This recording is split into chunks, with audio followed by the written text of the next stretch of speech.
Hello and welcome to the Guitar Hang Podcast. I'm your host, John Stankorb. Today we're hanging with Dean Roland, rhythm guitarist and founding member of Collective Soul. We dive into Dean's guitar journey, the band's legacy, and their powerful new documentary, Give Me a Word, a behind-the-scenes look at their southern roots and brotherhood. Let's get into it. Here we are with Dean Roland of Collective Soul. So, I was just checking out some stuff from the Here to Eternity album. Fantastic stuff. Just really Thank you. great material. And it's interesting, bands go through this evolution of when they kind of come together in the first couple albums, they're working on stuff. And then as their career evolves, things change and the process of them creating things evolves and changes, and then you kind of maybe do things individually. It seems like where you guys are right now is in the space of really working together and kind of this collaborative thing, kind of like the band at Big Pink, in a circle, listening to each other, bouncing ideas off of each other. I mean, Ed being I'm guessing the primary songwriter, comes up with ideas and you guys flesh things out, but it's really cool because it sounds very cohesive, like a very band organic thing. Yeah.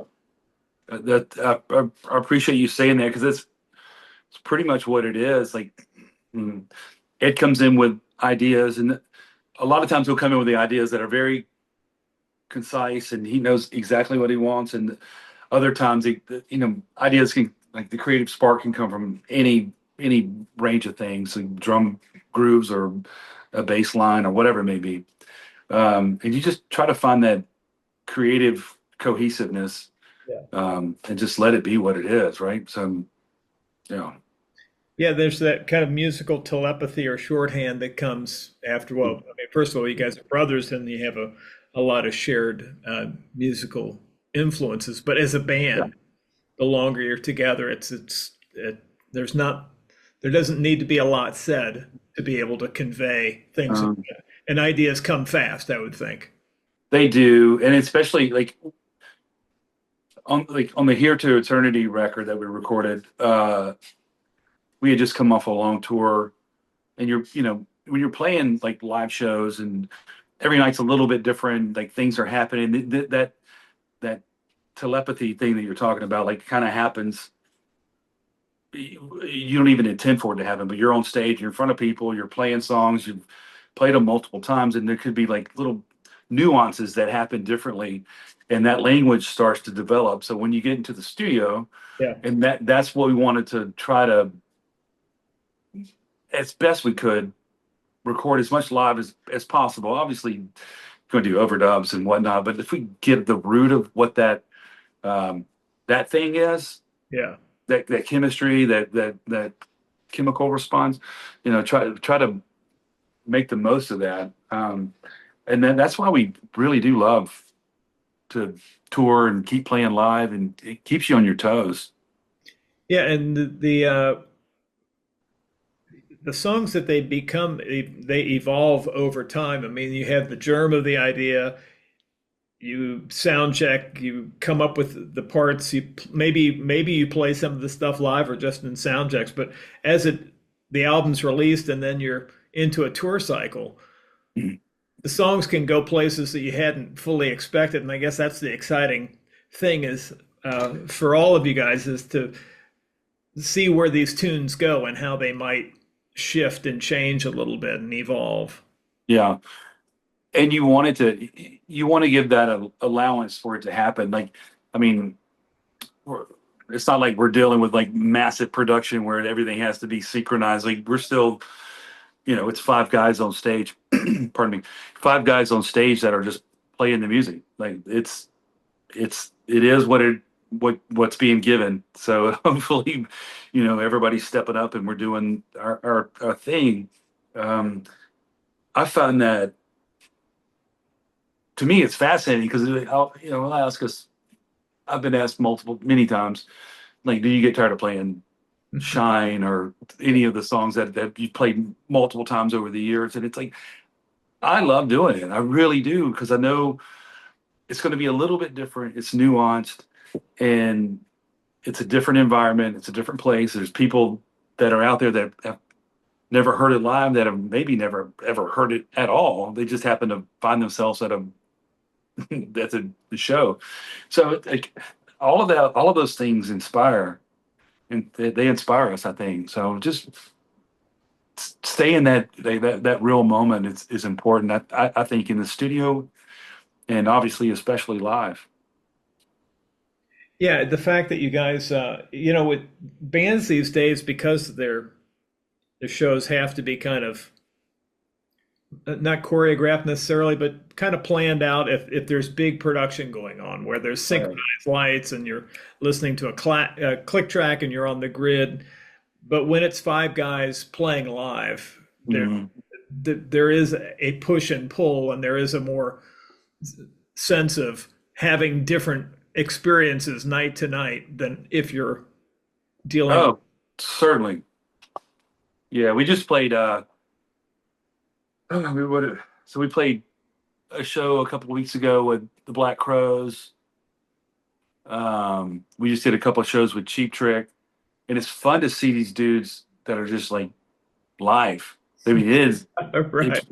it's real. It's happening right then, and we take pride in the fact that we do the same thing. It's like you're for better or for worse. This is what this is what it is. Right.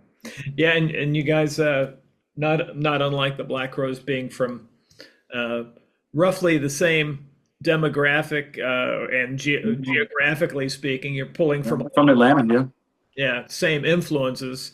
Yeah. But you guys kind of are steeped in the live experience that play, not necessarily about the big product, but a really organic live band feel, which is got to Yeah. be built for. That seems like that's built for longevity.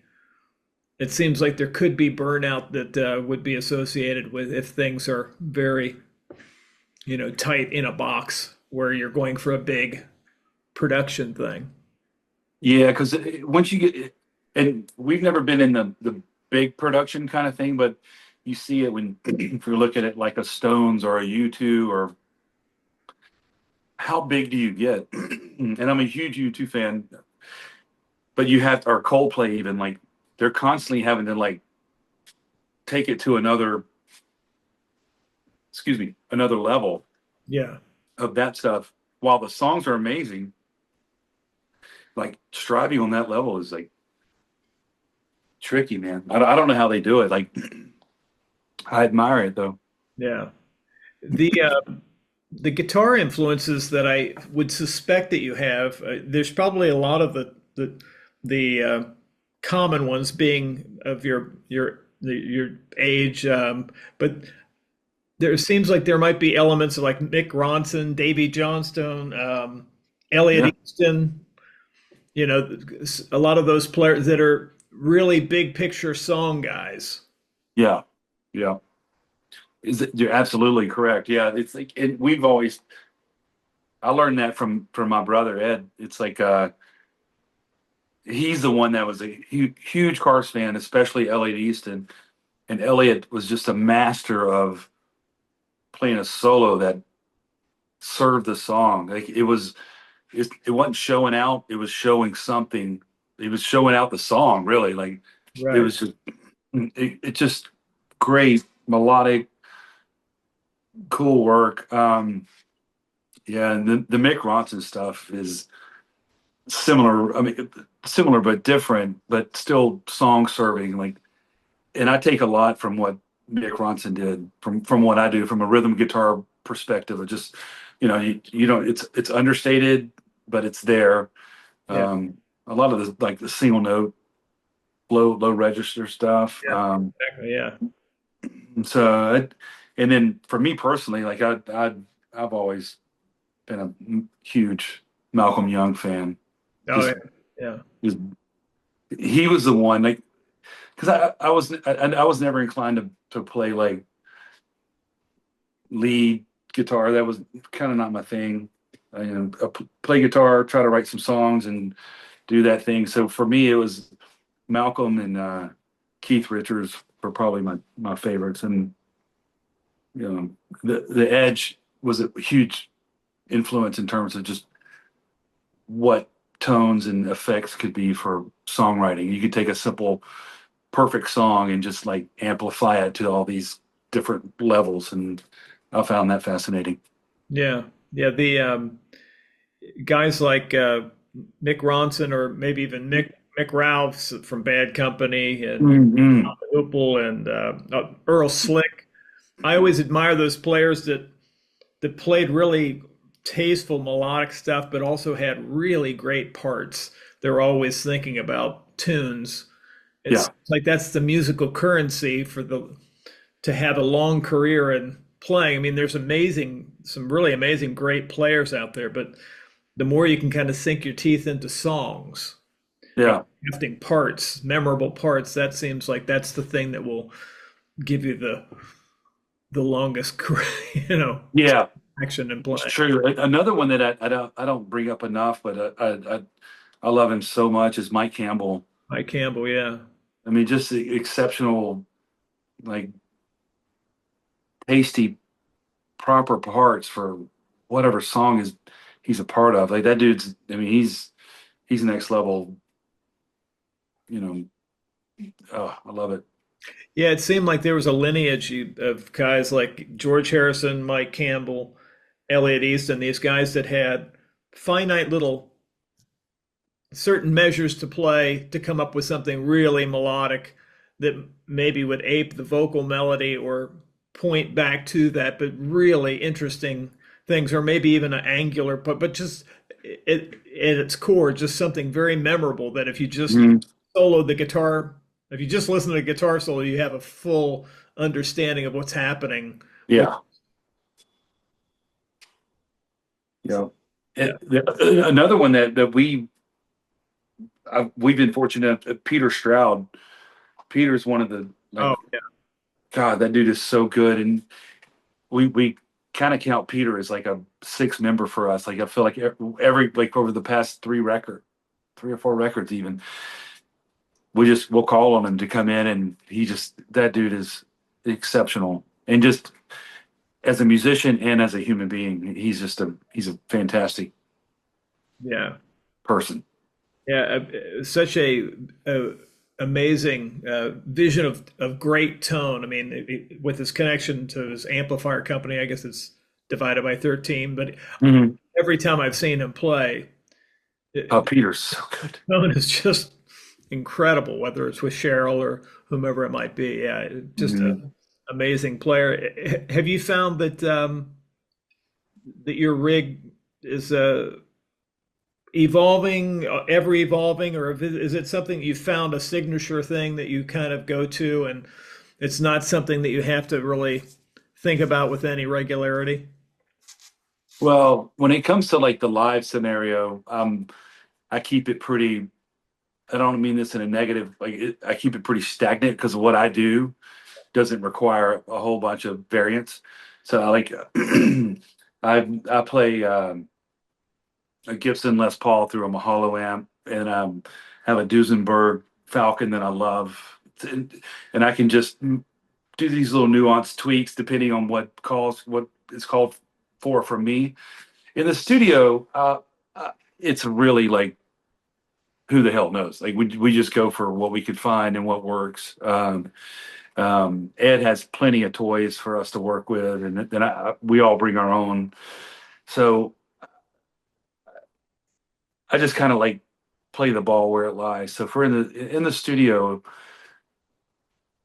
all bets are off. It's like if it's different pedal effects, it's like a song requirement, not requirement, but a song serving notion of like, what do you think is here? Not that I'm playing that solo that Elliot Easton would do, but like in that thought process of like, what part would you play here that's going to make this thing Yeah, appropriate and better?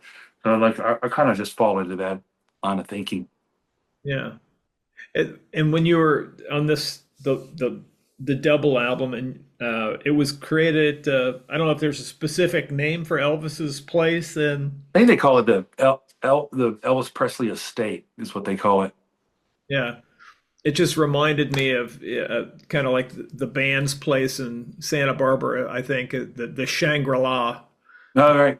This place is a house, but yet there's the history, and it'd be interesting to hear how that kind of informed where you guys, if you came in with a lot of tunes or a lot of tunes arrived there. I mean, I would imagine it happened pretty quickly. All this. It happened quickly, and we definitely had some tunes that were prepared, but we didn't know what we were walking into in terms of like how the studio was going to be set up, even like living arrangements. Like, so we get there, it's like we kind of did it the way we would have done it when we first started, like 30 years ago. We recorded Criteria Records in Miami, lived in one place, we'd go to the studio. But we were together always, just so that energy just sort of, interacts. We just had fun with it, really. Like it brought us into that place of just camaraderie. We knew we had some tunes and we wanted to make the most of it because it's like recording at Elvis's house.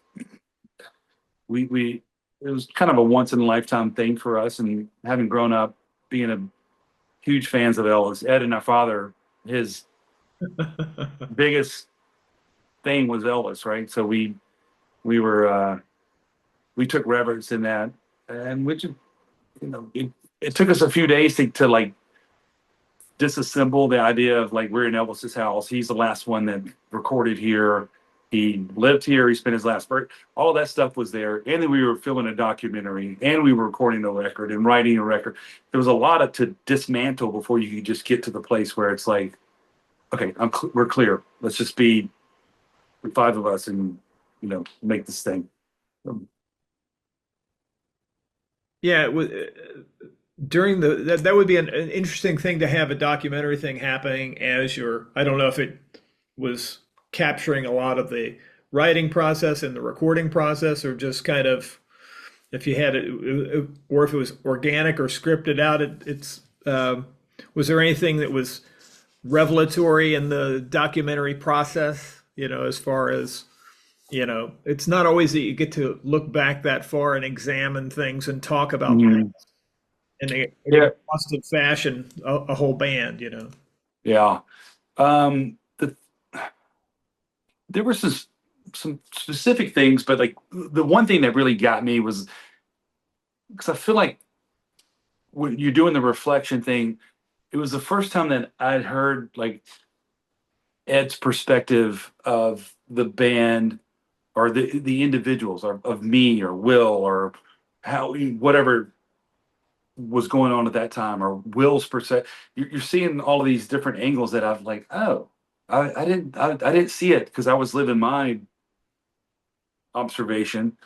Um, and a lot of it was like I learned how to. Well, one of the main things I learned was to appreciate Will's father, and I always did appreciate him, but I appreciated him even more, like understanding the nuances of like what it took to for him to build a studio in this little small town outside of Atlanta, um, and not knowing it was almost like a field of dreams kind of thing. Like you build it, they'll come.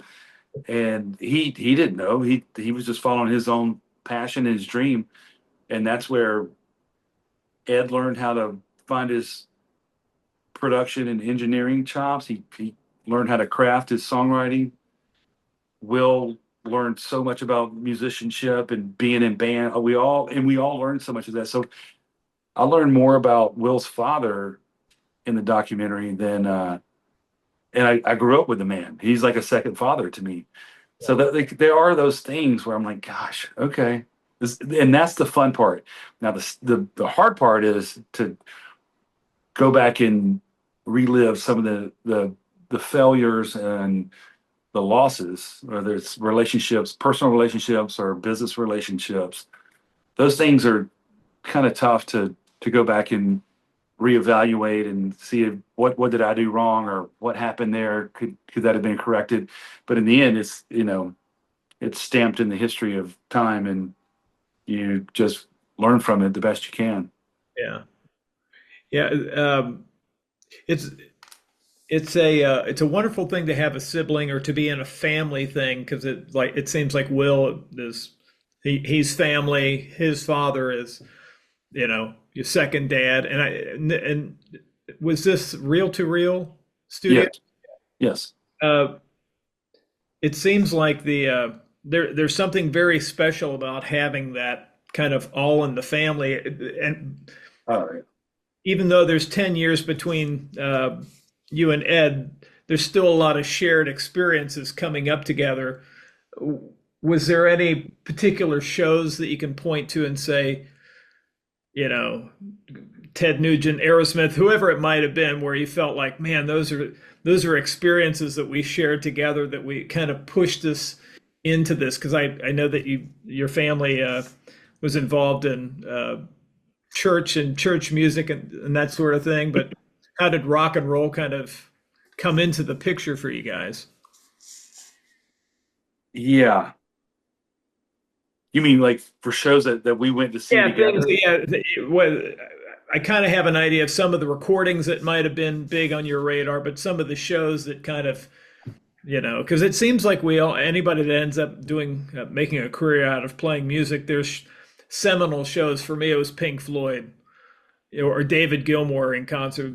Things that you knew that life was never going to be the same after. Yeah. Well, I think for me, I remember uh, I was in high school. I think I was 16 at the time, and I had was playing basketball. I wanted to be a NBA player when I was a kid. That was my nobody told me that was never going to happen, but they should have because it wasn't going to happen. But that was my dream. Um, and I played a game on Tuesday night, and we finished early. And my brother, not Ed, but we have a brother between us, John, went to see uh, U2 Joshua Tree at the Omni in Atlanta. And I think Will was there at the same time. And I think that was the one. And I'd seen a couple of shows, but that was the one time. And I don't know exactly why or what it was, but it hit me in such a um, spiritual, soulful way that turned my life into this thing of like, I don't know what I'm going to do with my life except for music in some form or fashion. Because then I went to school and I wanted to start an independent label, and that was kind of like my initial thing. And I was still playing music, and then Ed and I made the Collective Soul thing happen, and because he'd already been doing the band thing, but that show legitimately like put me in a place where I'm like I'm I'm doing this. This is what I'm going to do in some form or fashion, whether it's I'm going to work in the industry side, the industry side of it, or the music side of it. I don't know, but I'm here now. So that my literally my soulful being or my conscious being just shifted and said, "This is it. This is your playground. Now go make it happen. Whatever it is, go make it happen." Yeah, And that's what helped me help propel me to what we have now. yeah. It seems like it's a very powerful thing when there's no plan B, when you don't have something to Yeah, fall, and you just and then especially when you have a sibling, right. somebody that you really could be a close friend, and you're all pushing in the same direction. It's amazing That, that perseverance plus it's that mentality of a just you know all everything's all the yeah, on the table. it's like perseverance with good fortune. I think it's like, like there's some magic to it that you can't really define, but I'll tell young artists often, and I'm not a good advice giver, but I tell them like just you have to buckle in and be ready for like the tough times, but be honest and endure, persevere, continue working on your craft, like and find good allies around you, good people, and be there. Is the songwriting thing something that do you find happen organically to you? I mean, that songs come to you whether sitting at the piano, or is it something that you're more of a disciplined writer where you'll set aside time to just, No, yeah, I'm definitely not disciplined. I'm a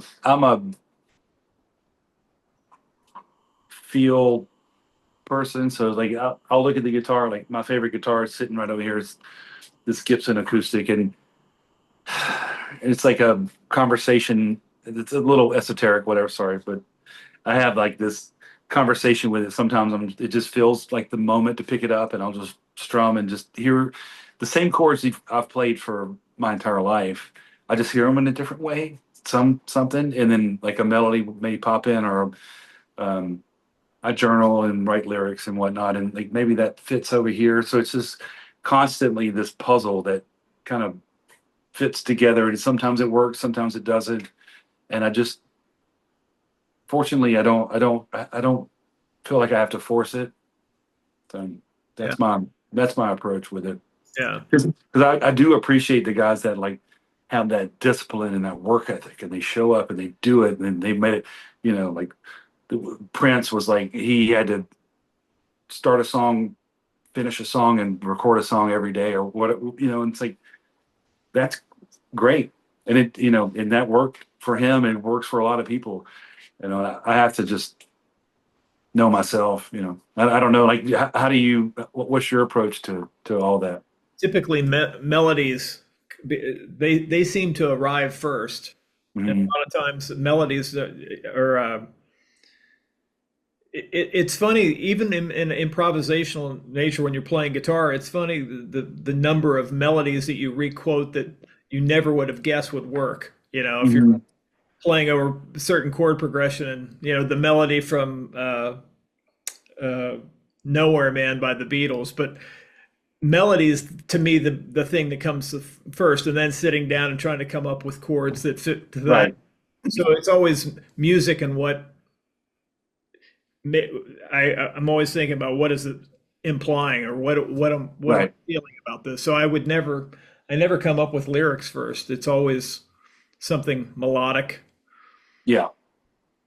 Yep. I love it, man. There's no one way to it. Yeah, We all have our own. That's the beauty, right?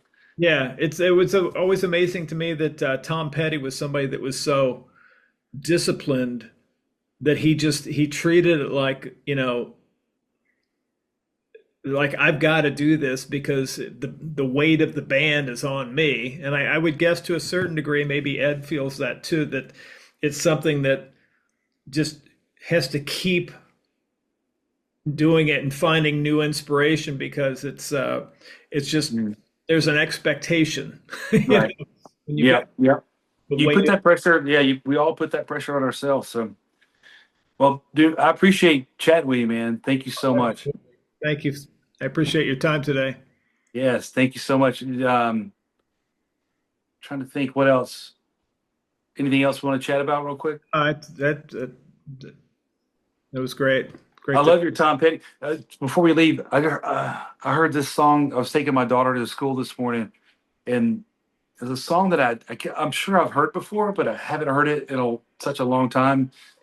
It's called "All the Wrong Reasons" off of "Into the Great Wide Open." Yeah, yeah.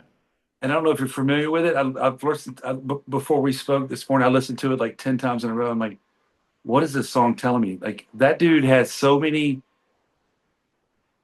just amazing songs, like the nuances to it, like that will just live forever. Like that, I don't know. Like he like consolidated like a one notion narrative that just made it. I don't know, man. Anyway, that just popped in my head when you mentioned Tom.